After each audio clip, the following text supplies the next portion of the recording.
রাতে এবং সকালবেলায় কিছু সংঘর্ষ হয়। উক্ত সংঘর্ষে অনেকগুলো বোমা নিক্ষেপ হয় এবং কিছু গোলাগুলি হয় এবং কিছু দেশীয় অস্ত্র দিয়ে আপনার কোপাকুপি হয়, যে একজন লোক নিহত হয়। সেই কারণে আমরা আজ সন্ধ্যায় যৌথ অভিযান পরিচালনা করি। উক্ত যৌথ অভিযানে আমার সাথে র্যাব ছিল, পুলিশ সদস্য ছিল এবং আমরা যৌথ অভিযান করে প্রথমে সন্দেহভাজন 34 জনকে গ্রেপ্তার করতে সক্ষম হই। তারপর আমরা আমাদেরকে সেনা ক্যাম্পে এনে ওনাদের সবাইকে ভেরিফিকেশন করি। আমরা মূলত বিভিন্ন সিসিটিভি ফুটেজ এবং আজকে সারাদিনের বিভিন্ন মিডিয়া কাভারেজ দেখে আমরা প্রায় 13 থেকে 14 জনকে আজকের এবং গতকালকের ঘটনায় শনাক্ত করতে সক্ষম হই এবং ফাইনালি আমরা ওই 14 জনকে গ্রেপ্তার দেখাচ্ছি এবং বাকি যারা আছে তাদেরকে আমরা নির্দোষ হিসাবে পাই, বাকিদেরকে আমরা ছেড়ে দেই। এবং আজকে আমাদের যৌথ অভিযান আপনারা দেখতে পাচ্ছেন যে এই মারামারি সামগ্রীগুলো পাওয়া যায়, বিশেষ করে বিভিন্ন হেলমেট এবং বিভিন্ন দেশীয় অস্ত্র আমরা উদ্ধার করতে পারি।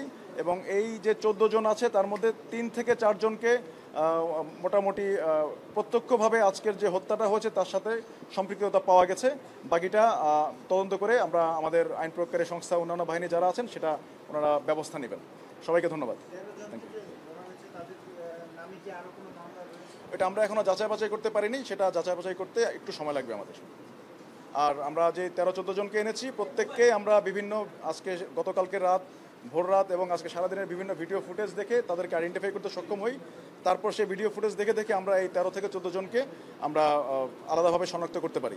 আজকে সারাদিনে আপনারা বিভিন্ন মিডিয়াতে বিভিন্ন যে ভিডিওগুলো দিয়েছেন সেটা দেখে দেখে একজন একজন করে আমরা এখান থেকে 13 থেকে 14 জনকে ওই ভিডিওগুলোতে পাই এবং তাদের কাছে কিছু দেশীয় অস্ত্র দেখতে পাওয়া যায়, তাই তাদেরকে আমরা আপাতত গ্রেপ্তার হিসেবে দেখাচ্ছি।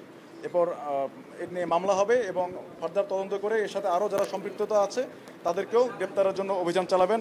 সেনা, পুলিশ এবং র্যাব সম্মিলিতভাবে বিভিন্ন যৌথ অভিযান পরিচালনা করা হবে। সবাইকে ধন্যবাদ। Thank you.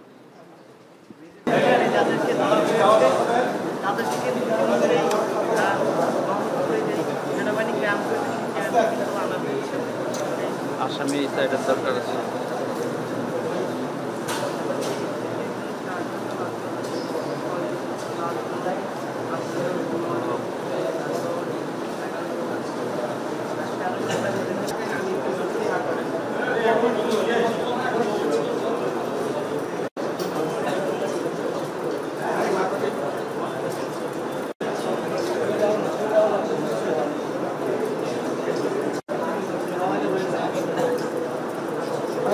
ক্লিক করেন দ্রুত, ক্লিক করেন।